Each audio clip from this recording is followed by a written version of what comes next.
Ma'asyiral hadirin jamaah salat Jumat rahimakumullah. Terlebih dahulu khatib berwasiat khusus bagi diri khatib pribadi, umumnya bagi para jamaah sekalian. Mari kita senantiasa meningkatkan keimanan dan ketakwaan kita kepada Allah Subhanahu wa taala dimanapun kita berada, dalam situasi dan kondisi apapun.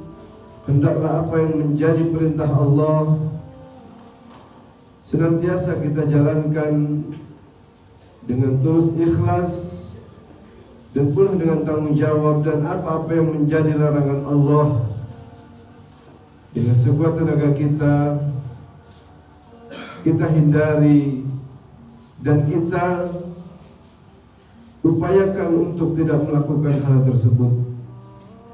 Karena hanya dengan modal keimanan dan ketakwaan kepada Allah Subhanahu wa taala kita akan mendapatkan keselamatan fid din wa dunya wal akhirah.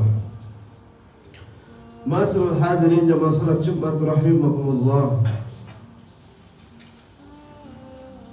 Salah satu yang menjadi kewajiban orang tua terhadap anaknya adalah memerintahkan anak tersebut ketika sudah berumur 7 tahun untuk senantiasa melaksanakan ibadah sholat, terutama sholat 5 waktu. Rasul sallallahu alaihi wasallam bersabda, "Muru auladakum bis-shalah wa hum abna'u 7 sinina wadribuhum 'alayha wa hum abna'u 20 wa farriqu bainahum fil madaji'." Hadis ini terdengarnya sepele, akan tetapi banyak di antara kita yang tidak memperdulikan kewajibannya terhadap anaknya. Banyak di antara kita yang anaknya sudah mencapai umur 7 tahun, tapi ketika datang waktu sholat, dia hanya mementingkan dirinya sendiri saja, tidak mempedulikan anaknya mau sholat atau tidak. Padahal Rasul sallallahu alaihi wasallam memerintahkan muru auladakum. Kalimat fil amr ini amrul mawjub, tentu perintahan yang wajib. Kalau tidak melaksanakannya, maka orang tua tersebut berdosa di mata Allah Subhanahu wa taala. Dan tentu ketika kita memerintahkan anak untuk melaksanakan ibadah salat, ilmu yang berkaitan dengan salat itu sendiri wajib kepada kedua orang tua untuk mengajarkannya. Kalau kita termasuk orang-orang yang sibuk, tidak ada waktu untuk mengajarkan anak kita tentang ilmu yang berkaitan dengan salat dan ilmu-ilmu yang lainnya, maka ada cara lain.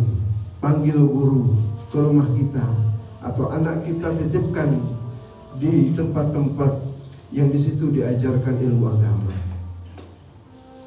Kalau kita termasuk orang yang tidak peduli dengan hal tersebut, maka Rasulullah SAW menyatakan, "Ya jannah, anti haramun ala dayus."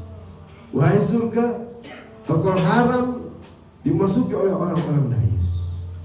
Orang-orang dayus adalah orang-orang yang ridha ketika anak istrinya melakukan maksiat kepada Allah Subhanahu wa taala. Mau anak kita salat ataupun tidak, mau anak kita buka aurat di luar sana ataupun tidak, kita tidak peduli. Yang penting diri kita sendiri yang kita pikirkan. Maka orang tersebut Rasulullah SAW menyatakan haram masuk kepada surga Allah Subhanahu wa taala. Ma'asyiral hadirin jamaah salat Jumat rahimakumullah. Kemudian apabila anak tersebut sudah mencapai umur 10 tahun, tidak kunjung melaksanakan ibadah salat, maka orang tua boleh memukul anak tersebut untuk memberikan pelajaran kepadanya. Yang penting pukulan tersebut tidak mencelakai anak tersebut. Bahkan di dalam kitab dijelaskan sunnah kepada kedua orang tua kita, kepada kedua orang tuanya, memberikan cerita bahwa ketika seseorang meninggalkan kewajibannya, terutama salat 5 waktu, maka dia akan diberikan adab ini dan itu. Sunnah diberikan, ditakut-takutin dengan adab Allah Subhanahu wa taala.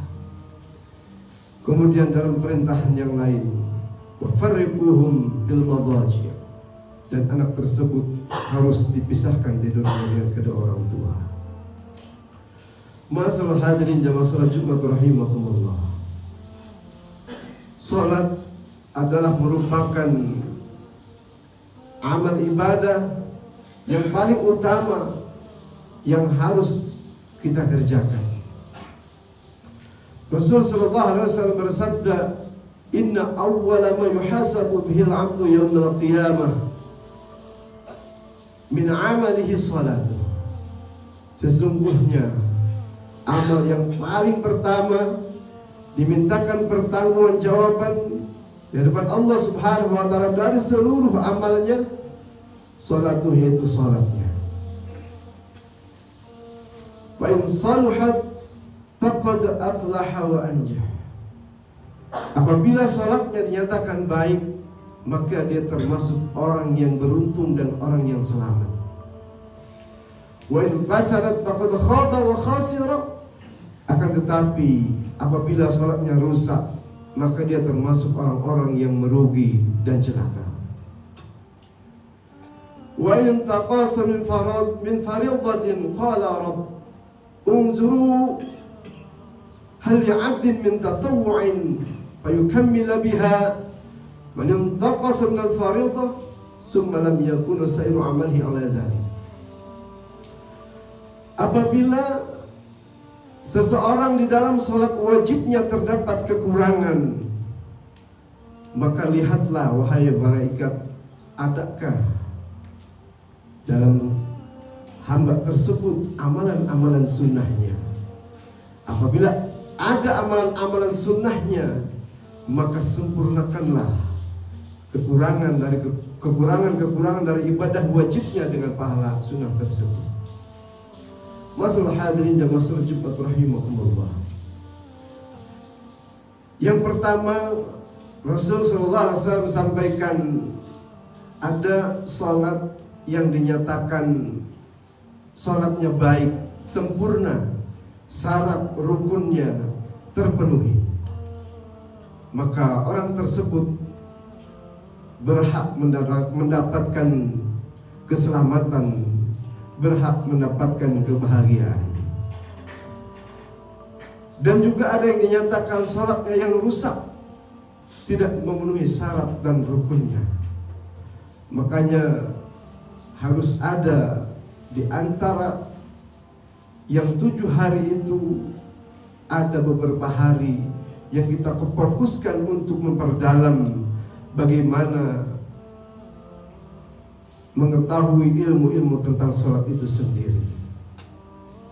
Di dalam sholat itu ada yang namanya rukun qauli, rukun qalbi, rukun fi'li. Sudahkah semua kita itu mengetahui? Contoh kecil yang sering sekali diabaikan tentang rukun qauli, rukun yang membutuhkan untuk diucapkan takbiratul ihram. Itu termasuk rukun qauli, sesuatu yang butuh untuk diucapkan. Masih banyak ditemukan di antara jamaah ketika takbiratul ihram suaranya sama sekali tidak terdengar. Padahal itu rukun qauli, sesuatu yang harus diucapkan. Bukan rukun fi'li, sesuatu yang pekerjaan hati. Itu adalah niat. Rukun qauli adalah rukun yang membutuhkan untuk diucapkan. Takbiratul ihram, membaca suratul Fatihah, membaca surat kepada baginda Rasul sallallahu alaihi wasallam, membaca tahiyat, di dalam tahiyat akhir, kemudian salam yang pertama. Ada 5 rukun qauli yang harus kita perhatikan di dalam sholat kita, yang itu harus betul-betul terdengar minimal dengan telinga kita sendiri. Wa in fasadat faqad khaba wa khasira. Maka kalau sholatnya rusak, maka dia termasuk orang-orang yang merugi. Dan ada yang dianggap sholatnya terdapat kekurangan. Mungkin ini adalah posisi kita. Sholat yang mungkin kurang khusyuk, matanya dibiarkan melihat ke sana dan kemari, tidak fokus ke tempat sujudnya. Maka ketika sholat wajib itu terdapat kekurangannya, maka Allah perintahkan kepada malaikat suruh melihat amalan-amalan daripada sunnahnya. Makanya disinilah pentingnya kita harus istiqamah di dalam menjalankan amalan yang sunnah. Jangan mentang-mentang di dalam kaidah dikatakan ma yusabu ala fa'lih wa la yu'aqabu ala tarkih. Ketika dikerjakan mendapatkan pahala, dan ketika ditinggalkan itu tidak berdosa. Lantas kita selama-lamanya milih tidak berdosa. Kita kenal yang namanya sunnah yang mengiringi daripada salat wajib, yaitu dinamakan sunnah rawatib. Di dalam sunnah rawatib itu ada yang berhukum ghair muakkad, ada yang muakkad. Di dalam hadis yang sahih dikatakan ada 10 rakaat yang dinyatakan berhukum muakkad, dan kalau bisa kita jangan sekali-kali meninggalkan sunnah tersebut. Yang pertama 2 rakaat sebelum salat subuh. Yang kedua 2 rakaat sebelum salat zuhur, 2 rakaat setelah salat zuhur, 2 rakaat setelah salat maghrib, dan 2 rakaat setelah salat isya. 2 rakaat sebelum salat subuh, 2 rakaat sebelum salat zuhur, 2 rakaat sesudah salat zuhur, 2 rakaat sesudah salat maghrib, 2 rakaat sesudah salat isya. Yang sebelum dinamakan qabliyah, yang sesudah dinamakan ba'diyah. Mudah-mudahan Allah senantiasa memberikan taufik hidayah kepada kita untuk senantiasa istiqamah di dalam menjalankan sunnah-sunnah dan baginda Rasul Muhammad SAW. Dan masih banyak lagi sunnah-sunnah yang harus kita konsistenkan untuk senantiasa kita kerjakan. Masalah hadirin jamaah salat Jumat rahimakumullah. Mudah-mudahan khatib yang cukup singkat ini ada manfaatnya, termasuk begitu di khatib pribadi, umumnya bagi para jemaah sekalian. A'udzubillahi minasyaitonir rajim. Bismillahirrahmanirrahim.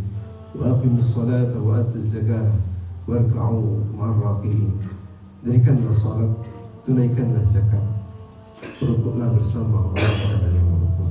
Barakallahu li wa lakum fil Qur'anil 'azim wa nafa'ani wa iyyakum bima fihi minal ayati wa dzikril hakim. Wa taqabbala minni wa minkum tilawatahu innahu wal ghafurur rahim.